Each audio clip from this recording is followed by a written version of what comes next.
Nos institutions deviennent plus ou moins la nouvelle saison de Breaking Bad, encore des réactions politiques complètement tarées.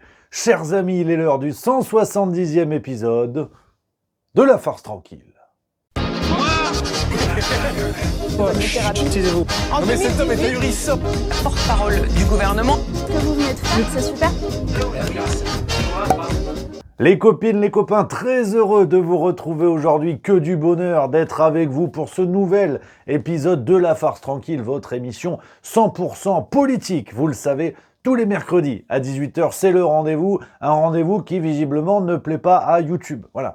Vous êtes de plus en plus nombreux à me faire remonter. Alors, on avait eu les soucis de gens qui avaient été désabonnés contre leur gré. Voilà.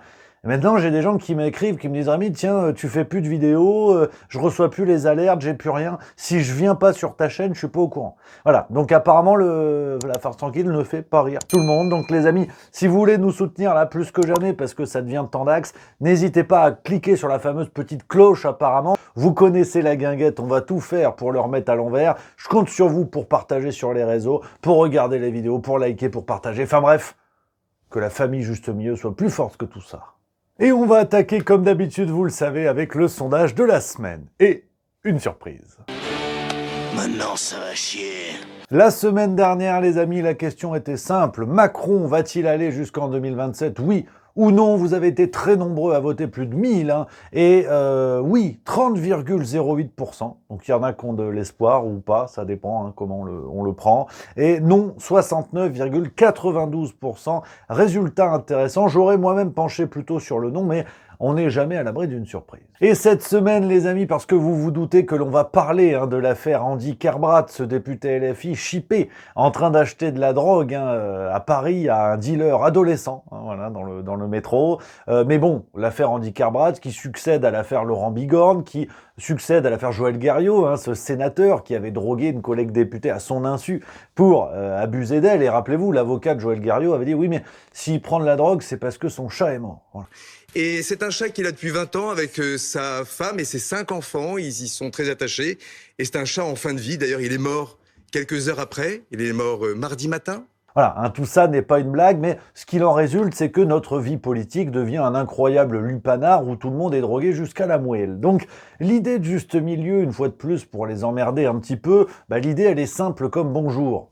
Bonjour. Test de dépistage obligatoire pour nos élus. À un moment donné, il est grand temps de remettre l'exemplarité au centre de la pièce. Dans n'importe quel métier de la vie civile, si vous êtes chauffeur-livreur et que vous êtes chippé sous cocaïne ou cannabis, vous vous faites virer. Alors pourquoi pas nos députés, nos ministres et nos sénateurs? Lien de cette initiative citoyenne en description, je compte sur vous pour inonder les réseaux avec ça, forcer les médias à faire circuler l'idée que voilà, il faut mettre en place ce dépistage obligatoire avec des résultats qui seront rendus publics. Si le test est positif à n'importe quelle drogue, licenciement immédiat. Si c'est négatif, bravo pour l'exemplarité. Je compte sur vous, il faut qu'on en parle. Alors, dans les actualités du moment, on commence avec le contexte un petit peu général et Emmanuel Macron qui nous explique que finalement, ce sont les autres qui ne comprennent pas ce qu'ils disent. Voilà.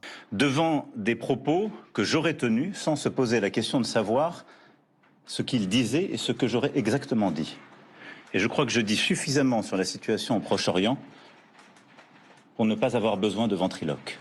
C'est un petit peu Dupont-Ligonnès qui se plaint que les gens n'aient pas salué sa qualité en terrassement.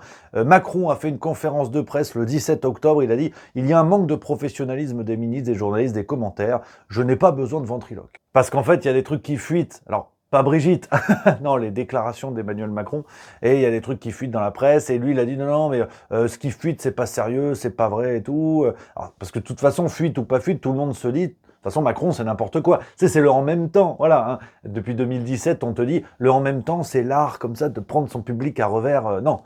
Le en même temps, c'est le discours d'une personne instable qui dit tout et son contraire du lundi au vendredi, voilà.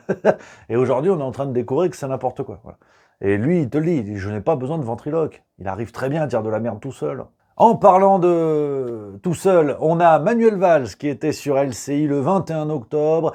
Il a dit, il veut montrer les dents face à la Russie. Mais il faut être capable, là, de montrer les dents. D'être capable de dire à Poutine, ça suffit. Voilà.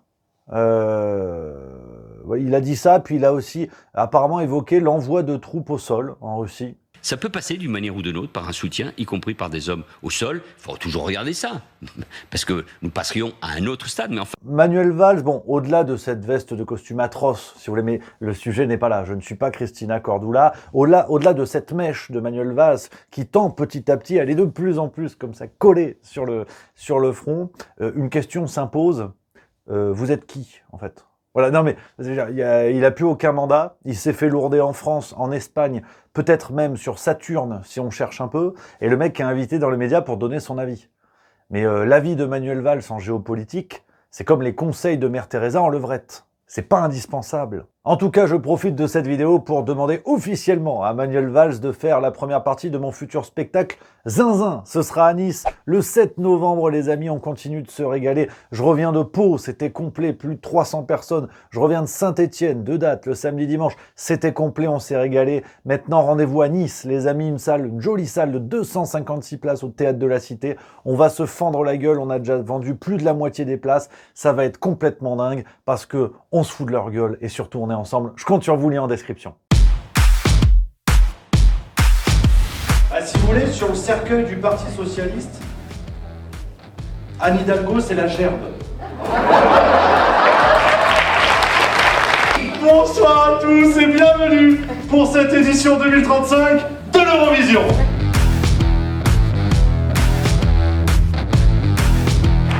Bonsoir à tous et bienvenue dans notre école de fact-checking. Zelensky. Il est en kaki, le gars. Il est en kaki. Ils lui ont dit, tu fais la guerre, t'es en kaki. Heureusement qu'il est pas maire du Cap d'Agde.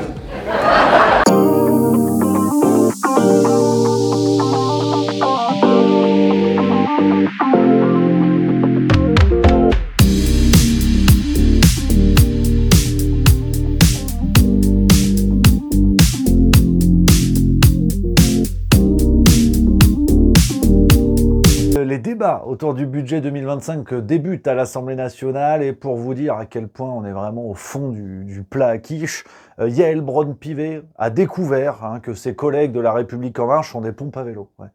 Si, elle a ouvert les débats en disant qu'elle avait reçu les documents en retard. Le plan devait nous être communiqué le 15 octobre au plus tard. Il ne l'a pas été. Il a fallu que je m'implique personnellement vendredi pour que ce débat soit maintenu et que les documents nécessaires à sa bonne tenue nous soient transmis. Donc c'est-à-dire que la meuf, elle bricole avec eux depuis des années et elle découvre maintenant que ce sont tous des glands. Tu vois. C'est dire où on en est. Et donc en parlant de glands dans l'actualité parti par parti, on commence avec La République En Marche. Tout va bien en Macronie.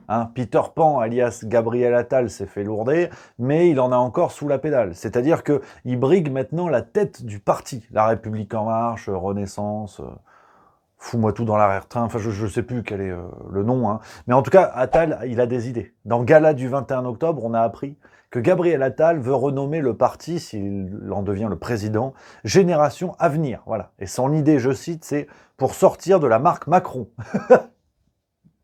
Voilà, donc c'est-à-dire qu'on va troquer En Marche, les initiales de Emmanuel Macron, pour Génération Avenir. G.A. Gabriel Attal. À force de se triturer le nombril, ça va ressortir de l'autre côté.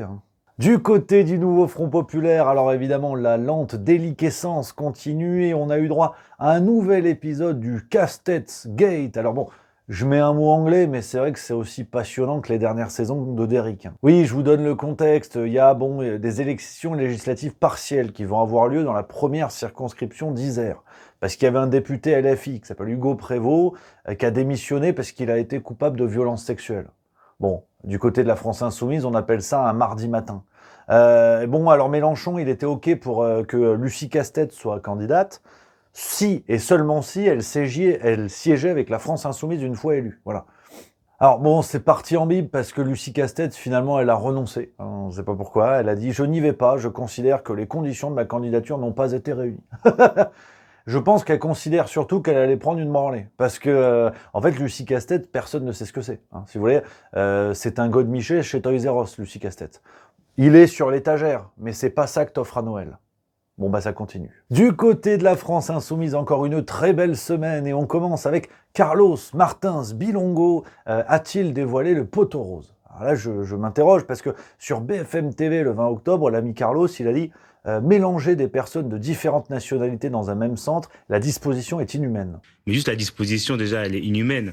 De mettre des personnes cantonnées dans un pays tiers, mélanger des personnes qui soient égyptiens, albanais, tout ce qu'on veut, dans un même centre, dans des conditions qu'on ne sait pas. Oui, il réagissait, vous savez, en Italie, par exemple, Meloni, elle veut gérer l'immigration et tout, elle veut renvoyer des immigrés en Albanie, voilà. Parce qu'on est tellement humain, on est tellement humaniste dans l'Union européenne que si tu veux, les immigrés, tu les prends, tu les envoies, c'est plus ou moins des colissimo en fait. Et Carlos Martins Bilongo, il a dit non, mais ça se fait pas d'envoyer comme ça des gens de nationalités différentes dans un même endroit. C'est inhumain, il a dit. Alors c'est marrant parce que Mélenchon, lui, il appelle ça la créolisation. Eux, ils appellent ça le vivre ensemble. Ça fait des décennies que notre vie politique, pas seulement à gauche, vante les mérites du vivre ensemble, que naturellement, des gens qui n'ont pas la même culture, pas la même langue, pas les mêmes origines, peuvent vivre, mais vraiment automatiquement ensemble. Et là, Carlos Martins Bilongo, il te dit, c'est inhumain si tu fais ça dans les centres. Moi, je comprends plus. Et on en arrive au moment clé de cet épisode, l'affaire Andy Kerbrat. Vive la Bretagne, Andy Kerbrat, donc député d'une circonscription du côté de Nantes. Le 21 octobre, il s'est fait interpeller pendant qu'il achetait de la drogue de synthèse, la 3-MMC, me demande pas ce que c'est, je m'en fous, à un dealer adolescent. Voilà. Heureusement que c'était pas Morandini, parce que Morandini, quand tu lui dis tape dedans, c'est pas la drogue qu'on prend un coup. Alors, là, on touche au génie dans ce moment de la vidéo, pas seulement par ma présence, mais donc Andy Kerbrat se fait choper en flagrant délit. Voilà. Il a réagi dans la foulée, il a fait un communiqué, il a dit « Mon entourage a malheureusement appris les faits par un journal d'extrême droite avant que je puisse les en informer directement. Cela interroge une nouvelle fois sur la porosité entre des sources policières et les médias d'extrême droite. » Le mec, il se fait chipper en train d'acheter de la drogue. Bon, c'est pas bien, tu vois. Et il te dit, oui, mais attends. Le problème, c'est quand même que Valeurs Actuelles en parle. Ah, ils ont peur de rien. Ouais, puis le problème d'Andy, c'est qu'à un moment donné, lui, il se battait contre la drogue. Rappelez-vous ce qu'il disait à la téloche il y a quelques mois en arrière. Et je le rappelle, la lutte contre la drogue, avant tout, avant de mettre des bleus dans la rue, c'est la police judiciaire, c'est le démantèlement des réseaux et des trafics humains. Bon, bah c'est un peu la tuile. Comme on dit, c'est pas les cordonniers qui ont le plus sniffé. Et bon, alors, forcément, on a eu les réactions des copains, parce que tu peux pas lâcher en race campagne quelqu'un dans une énième affaire politique. Alors, les réactions, je vous les lis, après vous en faites ce que vous voulez. C'est vraiment du doggy bag. Sandrine Rousseau a écrit sur Twitter « Tu as reconnu, tu es dans un parcours de soins, reviens-nous en forme. » Voilà. Donc en fait, pour Sandrine Rousseau, Requiem for a Dream, c'est du développement personnel. Oui.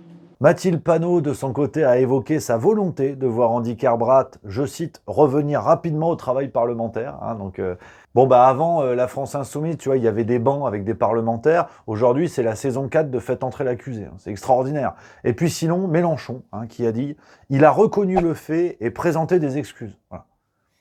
En fait, c'est le principe du flagrant délit. C'est-à-dire que quand on te chipe en flagrant délit, t'as même pas à reconnaître les faits. Parce que les faits sont là. Mais bon, c'est... Moi, je sais pas, je suis pas député. Donc...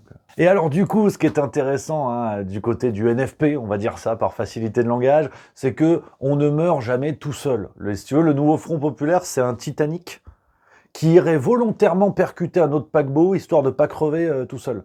Et Sandrine Rousseau, elle a dit sur RMC le 23 octobre, il y a d'autres problèmes d'addiction dans l'hémicycle, il n'est pas le seul. Faut pas être naïf sur le sujet. Il y en a dans l'hémicycle, il y en a ailleurs. Il y en a ici, il y en a probablement ici. Absolument.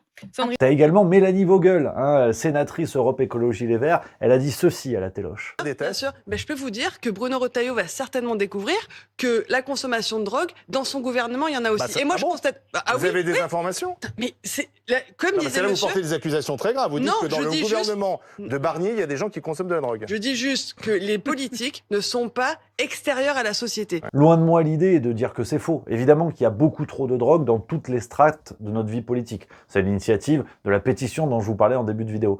Mais c'est intéressant de se dire que il faut attendre qu'il y en ait un qui se fasse chipper pour que tous les autres commencent à se balancer entre eux, tu vois. Ça veut dire que avant cela, ils ne disent rien, voilà. Ils tolèrent complètement le truc, ils le cachent, ils mentent aux Français. Voilà. Et c'est quand un des leurs se fait attraper que là, finalement, c'est un problème. Vous me prenez pour des cons, Du côté du Rassemblement national, hein, vous avez dit opposition contrôlée. C'est pire que ça. C'est pire que ça. Bardella était tout content hein, de rencontrer Zelensky le 17 octobre au Conseil européen. Regarde la photo. Ils sont pas beaux, les to be free, là. Bardella. Non, mais attends, c'est mignon comme tout. Le mec, toute la journée, il te dit oui, il faut défendre la France, le rôle de la France dans la géopolitique, on n'a pas à être soumis à je sais pas quoi. Et il va serrer la main d'un mec qui récupère des milliards et tout. Enfin voilà, c'est... Je dis pas que c'est contradictoire. C'est pire. Et puis sinon, toujours Jordan Bardella, un Ken qui aurait peur que Barbie mette les voiles. Il a signé une tribune le 20 octobre dans le Figaro et il évoque, hein, la tribune est intitulée « La croissance, cette arme méprisée face au mur de la dette ». Alors, c'est une blague que je fais souvent, et certains vont dire « Oui, mais Rémi, tu radotes ». Oui, mais Rémi, en fait, l'actualité, elle est toujours comme ça. Mais vraiment, au rythme où vont les choses, quand on voit son rapport à l'économie, hein, qui est d'un néolibéralisme tranquille, quand on voit son rapport à la géopolitique, où Bardella se précipite à Bruxelles pour lécher les godasses de Zelensky, en fait, est-ce qu'on est au clair sur le fait que Bardella, c'est Gabriel Attal qui a fait 6 mois de plus chez Basic Fit? Ça ne changera rien. Vous aurez juste l'illusion que c'est l'extrême droite au pouvoir. Alors ça va faire râler les antifascistes et les autres seront contents, mais à la fin du mois, c'est la même. Hein. Et puis pendant ce temps, hein, Tata Marine est toujours empêtrée dans les procès des assistants parlementaires là, du côté du Parlement européen. Alors, affaire à suivre, mais je maintiens mon pronostic sur cette affaire. À mon avis, Marine Le Pen va être condamnée à de l'inéligibilité pendant certaines années, un certain nombre d'années. Mais en tout cas, au-delà des élections présidentielles de 2027, ce qui naturellement assoira définitivement la candidature de Jordan Bardella. Et vous me voyez venir. Hein. C'est vrai que Bardella, il est aussi anti-système que moi, je suis devenu stripteaseur. Donc, c'est roue libre. Nique ta mère. Et puis sinon, hein, pendant ce temps, on a Reconquête avec Éric Zemmour. Hein, apparemment, ils sont 4, dernier comptage. Sur LCI, le 20 octobre, hein, que du régal. Il nous a expliqué que les entreprises pharmaceutiques sont parties de France parce qu'elles ne faisaient pas de profit. Quand j'étais jeune, on entendait déjà ce refrain sur les super profits de l'industrie pharmaceutique. Moi, à l'époque, je croyais ça, comme tous les jeunes de ma génération. Qu'est-ce qui s'est passé ? À force de faire des super profits, ils sont partis à l'étranger. Parce qu'en vérité, ils n'en faisaient pas. Voilà, donc là, j'ai pas de blague. Et voilà les amis, on a fait le tour pour aujourd'hui, mais vous le savez, on ne se quitte pas comme ça, on finit avec les pépites de la semaine. Et dans le point du 17 octobre 2024, on a eu une pépite signée Elisabeth Borne qui nous dit « Nous devons être conscients de la situation extrêmement difficile de nos finances publiques qui est apparue après mon départ. » Voilà, hein. C'est Jeanne d'Arc qui se bat contre le réchauffement climatique lié aux incendies. Et Aurore Berger, la reine des crèches ou la reine des cruches. Je sais pas, curieusement enrouée au moment d'évoquer l'affaire Kerbrat, c'était le 22 octobre. Andy Kerbrat, le député insoumis qui a été Alors en vrai, interpellé. je suis vraiment affreux. Ouais, et même si on rapproche... C'est vrai. Non mais je...